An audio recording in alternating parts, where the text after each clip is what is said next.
Hi, I'm Betty McLean, and welcome to Healthcare Hope, a podcast for nurses.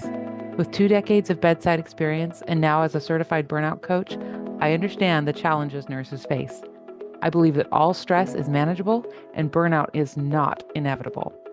Join me in building strength for yourself and hope for the future of our industry. Hello, and welcome back to Healthcare Hope, the podcast for nurses who are ready to reclaim their energy and prevent burnout. I am your host, Coach Betty, and today we're going to dive into a topic that is unfortunately very familiar to every nurse, and that is the topic of fatigue.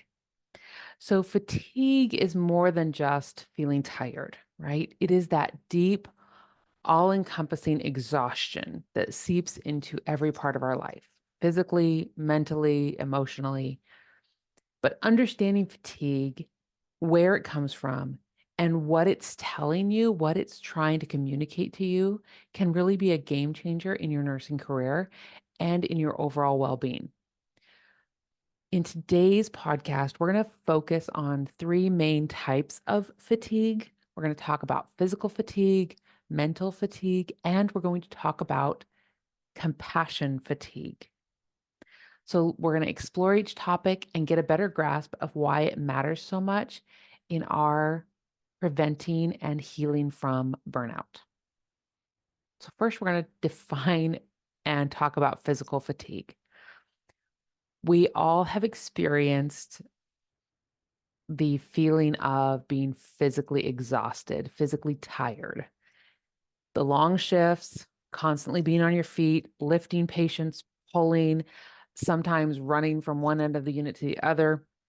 It's part of the job, right? But physical fatigue goes beyond just being tired, and it carries over into our home life, the next shift. Over time, physical strain that nurses endure can lead to chronic exhaustion. And there's a lot that goes into that. When the body just doesn't have enough time to recover properly between shifts, that's fatigue.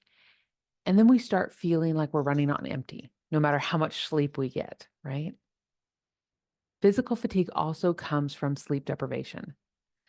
And unfortunately, nurses are notorious for having erratic sleep schedules due to just the natural inability to sleep or have good sleep hygiene, but also due to working night shifts or rotating shifts.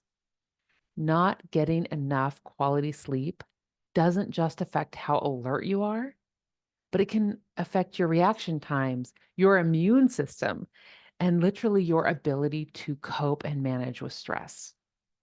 This constant physical fatigue wears down your resilience. You might start noticing little aches and pains come up more often. Maybe you're getting sick more frequently, or maybe even small tasks that you used to be able to handle easily are harder and harder.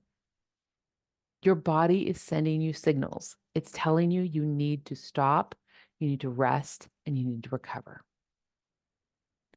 Let's talk about mental fatigue next. It can be just as debilitating as physical fatigue, if not more so in a way. Mental fatigue is when our brain feels overloaded and sluggish. As nurses, we're constantly making decisions, processing information, and dealing with the emotional weight of caring for our patients. Think about how many decisions you make during a single shift or even a single hour. Patient care choices, prioritizing tasks, answering questions from family or coworkers. It's no wonder that our brains feel tired at the end of the day. It's such a common form of fatigue that it actually has its own name, which is decision fatigue. And this is where mental fatigue really hits hard. Your mind is feeling overloaded. You're having trouble focusing, and even simple tasks can begin to feel impossible. If you've ever found yourself rereading the same chart note or struggling to remember basic information, you are experiencing mental fatigue. And the problem is, when mental fatigue goes unchecked, it leads to irritability, memory issues, and eventually to burnout. You'll start to feel disconnected from your job, from your coworkers, and even from your life outside of work. Your brain is, in no uncertain terms, telling you, I need a break. The last type of fatigue that I want to talk about today is one that hits nurses especially hard, which is compassion fatigue. Compassion fatigue is often described as the cost of caring. It happens when you've been giving so much of yourself to others that you have nothing left to give. Your cup is empty. As nurses, we're hardwired to care for other people, and that's not the problem. We do it every day, often with very little appreciation or acknowledgement. We hold space for patients and their families. We absorb their pain, their grief, their anxiety. And this is actually a beautiful part of our profession, in my opinion. But if you don't have the right boundaries in place and the right rejuvenation process in place, it can be incredibly draining. Compassion fatigue tends to sneak up on people. At first, you might feel emotionally exhausted after a particularly tough shift, but over time, it becomes harder and harder to engage with your patients on an emotional level. You may start to feel detached or even cynical about your patient's pain and suffering. And it's not that you don't care, it's that you have run out of emotional energy. You've become jaded. You are experiencing compassion fatigue. And when you're experiencing compassion fatigue, your ability to empathize and connect with others all but disappears. You may find yourself becoming numb and overly critical. It's your brain and body's way of protecting you from further emotional overload. But in the long run, it leads to a lack of fulfillment in your work and contributes very, very strongly to burning out. All three types of fatigue, physical, mental, and compassion fatigue, they're all interconnected. One often feeds on the other. For example, when you're physically exhausted, it's harder to manage your emotions and stay mentally sharp.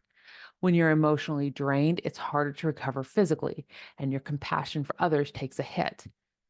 When these layers of fatigue are ignored, they will build up and eventually they lead to burnout. Burnout's not just about being tired. It's a state of emotional, mental, and physical exhaustion that leaves you disconnected from your job, from your coworkers, and truly with yourself, disconnected from your sense of self. And here's the thing, fatigue is that warning sign. It's not an inevitability. Burnout is not inevitable. Your body and your mind have a way of telling you through fatigue that something needs to change.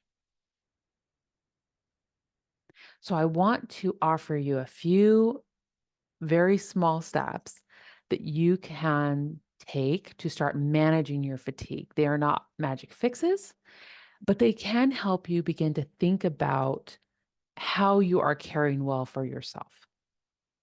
Now, for physical fatigue, obviously, you need to prioritize rest.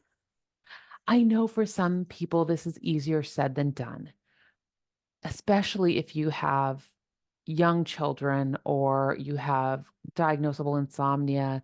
Rest can be a major problem, sleep, but even small changes like taking power naps, stretching or closing your eyes during your breaks, or really looking at your sleep schedule and maybe adjusting it. Those things can make a difference in helping your body recover from fatigue and prevent eventual burnout. Movement like stretching or walking can help ease some of that muscle tension from long shifts. And if you live with other people, you'll likely need to enlist their help to ensure that you're protecting your sleep time and your recovery time. This is something that I love troubleshooting with my patients because when we get this right, it can really be a game changer if you're experiencing a lot of fatigue. For mental fatigue, one of your first steps should be setting healthy boundaries around your scheduled breaks and time off. Your mental and emotional energy is limited, so you need to protect it. Learning to say no to extra shifts if you don't have the energy for it is really important. A simple boundary I encourage, especially new nurses, to set is if staffing calls me to pick up an extra shift, then I will say no. I love using that simple if then formula. And this particular boundary ensures that you will only pick up extra shifts when it's your idea because you have the extra time that you want to spend on work. Now, for compassion fatigue, it starts with practicing self-compassion. I know as nurses, we are often our harshest critic when we really should be our own fiercest ally. Treat yourself with the same kindness and care that you give your patients or your best friend or your child. Learning to take time to recharge your own emotional energy, whether through hobbies or spending time with loved ones, or simply giving yourself permission to rest. So, in conclusion, fatigue is a normal part of nursing, but it doesn't have to lead to burnout. By recognizing the signs of mental, physical, and compassion fatigue, you can take steps to prevent them from taking over your life. Remember, your fatigue is trying to tell you something important, and it's time to listen. Thank you for joining me today on Healthcare Hope. I really hope that today's discussion helps you better think about and understand the different ways that fatigue is trying to talk to you and why it's so important to pay attention to the ways that your body is trying to talk to you. If you have found this episode helpful, please like, subscribe, and share it with a coworker who might be feeling the same way. And as always, please take care of yourself because you deserve it. Thank you for listening today.